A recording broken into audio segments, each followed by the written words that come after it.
किताब खुली है लेकिन दिमाग कहीं और है। 5 पेज पढ़ गए, क्या पढ़े मालूम नहीं। 10 मिनट पढ़ने बैठे, बेचैनी शुरू, फेल हो गए तो, मेरा पड़ोसी मेरे से ज्यादा नंबर ला दिया तो। इस तरह की ओवर थिंकिंग में यदि आपका दिमाग उलझा रहता है तो ये वीडियो आप ही के लिए है। इसे आप अंत तक देखें। आपको क्या लगता है कि आज का स्टूडेंट वीक है या स्लो है? नहीं नहीं नहीं, आज का स्टूडेंट ओवरलोडेड है। मोबाइल डिस्ट्रैक्शन से, प्रेशर से, कंपैरिजन से और न जाने क्या क्या चीजें एक साथ दिमाग में चल रही होती है। यही कारण है कि फोकस बन नहीं पाता है और स्टूडेंट ब्लेम करने लगता, कभी खुद को, कभी अपने फैमिली को, कभी अपने एनवायरनमेंट को, तो कभी किसी और को। अक्सर विद्यार्थी कहते हैं मेरे पास फोकस की कमी है, लेकिन ये सच नहीं दोस्तों। सच ये है कि फोकस बिगड़ा हुआ है और इसे ठीक किया जा सकता है। तो आइए दोस्तों, क्रिस बैले की किताब हाइपर फोकस से हम जानेंगे कि इसका इलाज क्या है। तो चलिए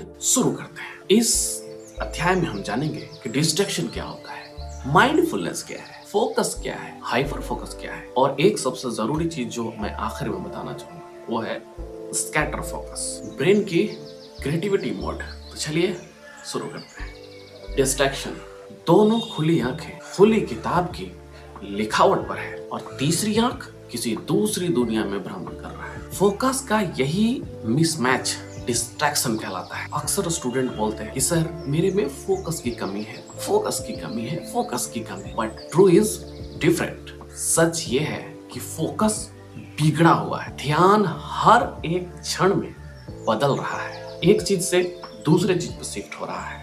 यह rate of change of focus इतना ज्यादा है कि एक ही क्षण में फल की दुकान पे, दूसरे ही क्षण में क्रिकेट खेलने, तीसरे ही क्षण में कहीं और, चौथे ही क्षण में किसी व्यक्ति पर, किसी की खूबसूरती पर, में सोशल मीडिया, किसी पार्क में, कुछ और जगह शिफ्ट हो रहा है। यहाँ हम देख रहे हैं कि हमारा फोकस हर क्षण बदल रहा है और यह बदलने वाला फोकस कोई काम करे, कोई काम करे। ये फोकस एक जगह ना होकर हर जगह जा रहा है, यही डिस्ट्रैक्शन है। अब इसे ठीक करने के लिए हमें डिस्ट्रैक्शन के मूल कारणों पर ध्यान देना होगा। देखिए विद्यार्थियों, आजकल डिस्ट्रैक्शन के कई कारण हैं, लेकिन मैं कुछ मुख्य कारणों पर अपनी बात रखना चाहूंगा। पहला डिस्ट्रैक्शन का मूल कारण है मोबाइल और सोशल मीडिया। इसके सॉल्यूशन के लिए आपको क्या करना है कि सबसे पहले आप अपने मोबाइल के सभी नोटिफिकेशन को ऑफ कर दीजिए। ये पहला कदम है आपका। दूसरा काम क्या करेंगे कि आप मोबाइल और सोशल मीडिया के लिए एक समय फिक्स कीजिए और यह भी फिक्स कीजिए कि हम कितना देर तक मोबाइल या सोशल मीडिया का इस्तेमाल करेंगे। जैसे मैं करता हूँ, सुबह 9 बजे से 9:15 तक मोबाइल का इस्तेमाल करता हूँ, जिसमें सोशल मीडिया भी होता है। दोपहर में मैं 1 बजे से 1:20 तक फोन का इस्तेमाल करता हूँ और रात में 8 से 8:30 30 मिनट का समय ड्यूरेशन के लिए मोबाइल या सोशल मीडिया का इस्तेमाल करता हूँ। इसके बाद मैं फोन का इस्तेमाल बहुत जरूरत पड़े तभी करता हूँ। एक तरीका यह भी हो सकता है कि आप मोबाइल का फोकस मोड ऑन कर दीजिए। ये भी कहीं न कहीं आपको डिस्ट्रैक्शन से बचाता है और बहुत बढ़िया फीचर है आपके फोन। जब आप रात में फोन यूज कर रहे हो तो एक बहुत जरूरी बात ये कि रात में फोन यूज करते समय आप अपने फोन को, फोन के डिस्प्ले को ब्लैक एंड व्हाइट कर दें। और इससे होगा क्या कि आपका जो ब्रेन है फोन चलाने में इंटरेस्ट कम लेता है। तो बहुत सारे लोग ऐसा करते हैं, मैं भी खुद करता हूँ, जिससे कि मोबाइल के प्रति इंटरेस्ट दिमाग को खत्म हो जाता है, लगभग कम हो जाता है। दूसरा काम आप ये कर सकते हैं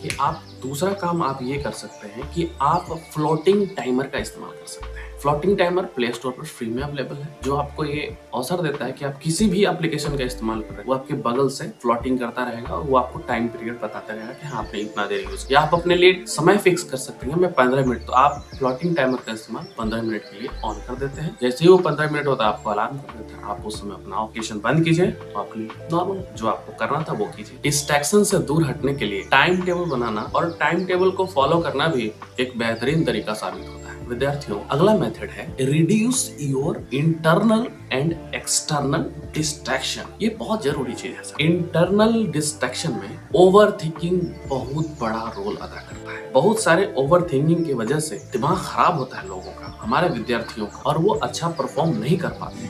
विद्यार्थियों, ओवर थिंकिंग अपने आप में बहुत ही बेकार चीज है और ये कोर्टिसोल नामक हार्मोन की वजह से होता है। यही जिम्मेवार है हमारी ओवर थिंकिंग का, क्योंकि कोर्टिसोल नामक हार्मोन आप में असुरक्षा की भावना पैदा करता है। यही वो हार्मोन है जो आपको हमेशा याद दिलाता है कि तुम असुरक्षित हो। कोर्टिसोल नामक हार्मोन हमारे अंदर असुरक्षा की भावना पैदा करता है। यही वो हार्मोन है जो हमें यह बताता है कि आप खतरे में हैं। और आपका जब कोर्टिसोल लेवल बढ़ जाता है तो ये आपको बार बार ये असुरक्षा की भावना का एहसास कराते रहता है कि आप खतरे में हैं, आप खतरे में हैं। आपसे ज्यादा नंबर आपका पड़ोसी ला लेगा तो आपकी इज्जत का फलूदा हो जाएगा। अगर वो छोड़ के चले गए या चली गई तो मैं मर जाऊंगा। आपके नंबर कम आए तो क्या करेंगे, मैं फेल हो गया तो मैं मर जाऊंगा, और न जाने कितनी तरह की फालतू बकवास है। ये कोर्टिसोल का स्तर बढ़ने का नतीजा है। तो देखिए विद्यार्थियों, यह आप नहीं कर रहे होते बल्कि आपके अंदर जो बैठा हुआ कोर्टिसोल नामक हार्मोन है वो इसका जिम्मेवार है। तो हमें करना क्या है, हमें कोशिश करना है कि हमारे अंदर जो कोर्टिसोल हार्मोन का लेवल है वो रिड्यूस रहे, बैलेंस्ड रहे। और इसके लिए हमें मूल रूप से 3 काम करने होते हैं ताकि कोर्टिसोल का स्तर बैलेंस रहे। पहली चीज है सर, सुबह जागिए और जाग कर टहलने जाइए। जैसे कि 5 AM क्लब में रॉबिन शर्मा बताते हैं, 3 या 5 मिनट का मेडिटेशन या माइंडफुलनेस प्रैक्टिस कीजिए।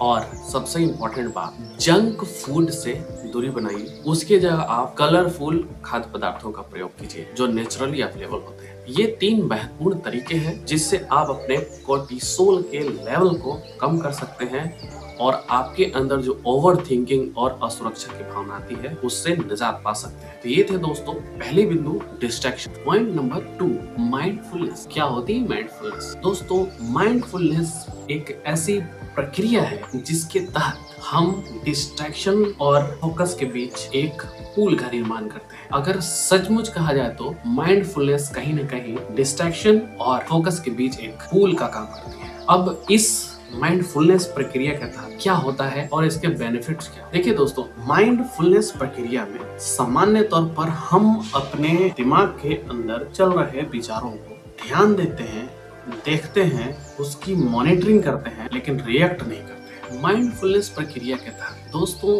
हम मुख्य रूप से एक काम करते हैं और वो काम होता है माइंड में चल रहे विचारों का अवलोकन करते हैं बिना किसी रिएक्शन के। जो दिमाग में विचार आ रहे होते हैं कंटिन्यूअसली, बस उन्हें मॉनिटर कर रहे होते हैं, देख रहे होते हैं। अपने थॉट्स के प्रति टोटल अवेयरनेस और no reaction, that is mindfulness. मेरे एक माइंड प्रोग्रामिंग के टीचर थे दत्तात्रेय घोड़े। उन्होंने कहा था कि अगर आप अपने दिमाग में चल रहे विचारों को आंख बंद कर सही मुद्रा में बैठकर अगर उसकी काउंटिंग भी करते हैं कि ये एक विचार आया, ये दूसरा विचार आया, और इस तरह से बस विचारों को देखते हैं, उस पे रिएक्शन नहीं देते, ये एक माइंडफुलनेस का प्रोसेस है।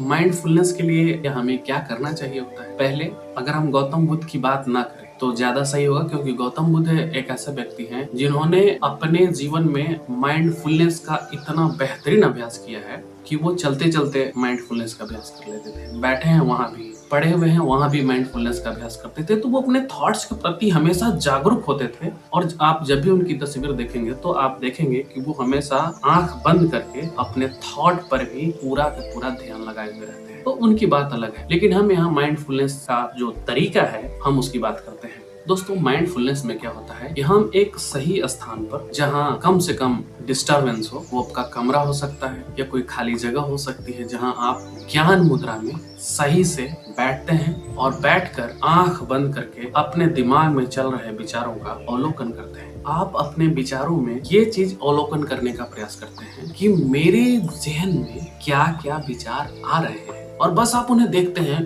कोई रिएक्शन नहीं करते, बस देखते हैं, जाने देते हैं। अगला विचार आता है, देखते हैं, जाने देते हैं। और जैसा कि मैंने कहा कि आप विचारों को काउंट कर सकते हैं कि एक विचार हुआ या दूसरा हुआ या तीसरा हुआ। इस तरह से जब आप इसकी प्रैक्टिस करते हैं तो फिर धीरे धीरे आपके दिमाग में जो थॉट्स का अंबार भरा पड़ा रहता है, जो इतना ज्यादा डिस्ट्रैक्शन पैदा करता है, वो कम होते चला जाता है। ये माइंडफुलनेस का सबसे बड़ा फायदा है। हम अपने ऑटो पायलट मोड से बाहर आ जाते हैं और फिर फोकस के लिए तैयार हो जाते हैं। तो हम जाएंगे कि आप अपने जीवन में प्रतिदिन कम से कम 3 से 5 मिनट तक माइंडफुलनेस का अभ्यास करें, कम से कम सुबह में या फिर शाम में। हालांकि इसके लिए कोई निश्चित समय नहीं होता, आपको जब अवसर मिले आप माइंडफुलनेस प्रैक्टिस करें और अपने दिमाग के थॉट्स को कंट्रोल करें। ये बहुत बेहतरीन तरीका है माइंडफुलनेस अपने दिमाग के थॉट्स को कंट्रोल करने का। आप जानते होंगे, अगर नहीं भी जानते हैं तो जान लीजिए कि गौतम बुद्ध का जो आनापानसति प्रक्रिया है वो माइंडफुलनेस का ओरिजिनल वर्जन है, जिसका बुद्धिज्म में बहुत ही हर रोज जितने भी बुद्धिस्ट है सब उसका अभ्यास करते हैं। हर मोमेंट हर क्षण उसका अभ्यास में लीन होते हैं। इतना ही नहीं, हमारे स्वामी विवेकानंद, ओशो, रजनीश और भी न जाने कितने ऋषि मुनियों ने इस माइंडफुलनेस का अभ्यास करके हमारे भारतीय संस्कृति को बहुत बेहतरीन चीजें दी हैं। माइंडफुलनेस कहीं न कहीं हमारे दिमाग में अनगिनत थॉट्स को फिल्टर करता है और जो एक्चुअल और सही और जरूरी थॉट्स हैं उसको हमारे दिमाग में जगह देता है। तो माइंडफुलनेस का अभ्यास हर किसी को करना चाहिए। दोस्तों, अब तक हमने सीखा कि ऑटो पायलट मोड से हम बाहर आ गए, डिस्ट्रैक्शन को कम कर लिए और जो ब्रेन में अनगिनत थॉट्स हैं उसको कंट्रोल करना सीख गए हैं। अब हम फोकस पे शिफ्ट होने वाले हैं। अब हम जानेंगे कि फोकस क्या है और हाइपर फोकस क्या प्रक्रिया है, ताकि हम अपने आप को ज्यादा से ज्यादा प्रोडक्टिव बना सके। और लास्ट में सीखेंगे स्कैटर फोकस, जो कि माइंड का क्रिएटिव मोड है।